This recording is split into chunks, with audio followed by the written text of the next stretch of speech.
Hello भाइयों, कैसे हो आप लोग। तो आज हम एक और क्वेश्चन देखेंगे। LeetCode question number 3992, rearrange string to avoid character pair.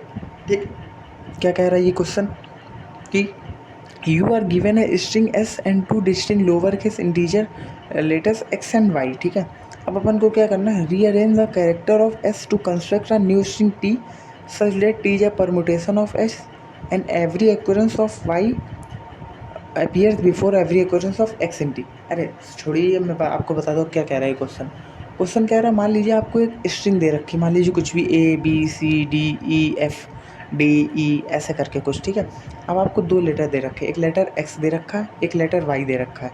ठीक है, मान लीजिए एक्स की वैल्यू कितनी थी, ई, और वाई की वैल्यू कितनी थी, डी थी। ठीक है, अब इसने क्या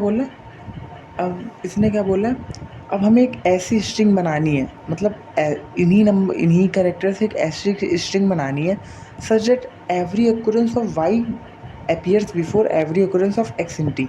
मतलब ये जितने भी हमारे ई हैं, जितने भी हमारे ये डी हैं, क्योंकि हमने वाई की वैल्यू क्या डी मान ली ना, तो वाई से पहले आने चाहिए। एक हमारा ये ई है, एक हमारा ये ई है, ये क्या हमारे डी से पहले आने चाहिए। तो इसका आंसर एक क्या हो सकता है, A B C E E D F D, यह हमारा पॉसिबल आंसर हो सकता है। क्या, क्योंकि इसमें हमारे जितने भी ई थे वो सारे डी से आगे आए हैं। ये हमारा मतलब क्या, जितने भी एक्स हैं वो हमारे सारे वाई से आगे आए, तो यही हमें दिया हुआ है। तो जैसे ये देखो, एक ही एग्जांपल दे रखा है, ए बी सी, और एक्स की वैल्यू कितनी दे रखी है, ए, और वाई की वैल्यू कितनी दे रखी, सी। तो मतलब क्या हुआ, जितने भी हमारे एक्स हैं वो सी से पहले आने चाहिए। मतलब सॉरी, क्या बोल रखा है, एवरी अगर वाई अपीयर्स बिफोर एक्स, मतलब जितने भी हमारे वाई हैं उतने एक्स से पहले। तो मतलब क्या हुआ, जितने भी हमारा सी जहाँ जहाँ पे है वो हमारे के सारे ए से पहले आना चाहिए। तो इसका ये आंसर क्या हो सकता है, सी ए बी। हमारा एक ही सी है तो वो आगे आ गया। ठीक है, उठा के मैंने आगे, एक ये भी आंसर हो सकता है, सी बी ए। एक क्या हो सकता है, सी बी ए। ठीक है, ये भी आंसर, क्योंकि जितने भी ए हैं उससे पहले हमारा क्या, सी आ रहा। ठीक है, तो देखिए इसका सिंपल सा सॉल्यूशन क्या, मैथ वेब से तो हो जाएगा, पर वो ऑर्डर ऑफ एन में कैसे करता है। ठीक है, तो हमें क्या करना है, जितने भी हमारा कैरेक्टर क्या वाई है वो हमें क्या एक्स के पहले लाना है।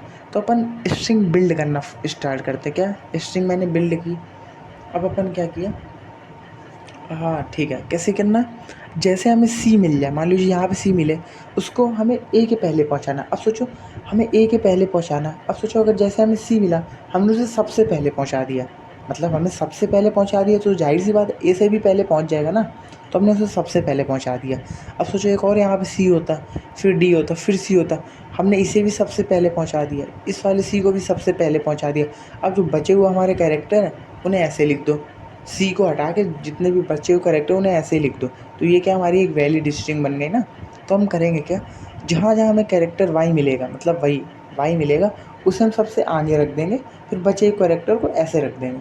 तो अपन करना कैसे स्टार्ट करेंगे, अपन एक स्ट्रिंग टी ले लेंगे, खाली स्ट्रिंग है ये हमारी। ठीक है, अपन स्टार्ट करेंगे, for int I equal to 0, I less than S, जो स्ट्रिंग दे रखी, dot size I plus plus. ठीक है, ये स्ट्रिंग दे रखी है।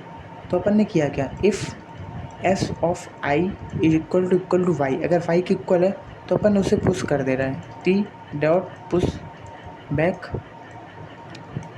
S of I. ठीक है, इसे हम पुश कर दे रहे हैं। ठीक है, इसे मैंने क्या किया, पुश किया। अब हमारा क्या हुआ होगा कि वाई हमारे सारे टी में लग गए होंगे। अब हमें क्या करना है, बाकी कैरेक्टर को भी लगाना।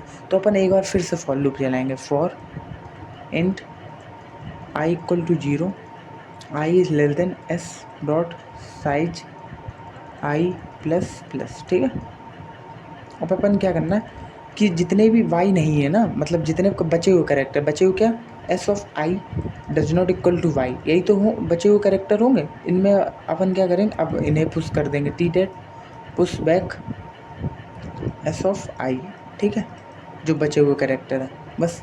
फिर लास्ट में अपन क्या करेंगे, रिटर्न टी। ये सिंपल इसका कोड है, मैंने अच्छे से भी लिख रखा है, ये इसका कोड है। वही मैंने स्ट्रिंग टी ली है, खाली स्ट्रिंग। अगर एस ऑफ आई वाई के इक्वल है तो अपन टी में पुश कर दे रहे हैं, अगर फिर दोबारा लूप चला है, वाई के इक्वल नहीं, फिर टी में पुश कर दे रहा है, तो लास्ट में क्या अपन टी रिटर्न कर दे रहा है। अगर ये कोड अच्छा लगा हो तो कमेंट ज़रूर करिएगा। बाकी के लिए गुड बाय।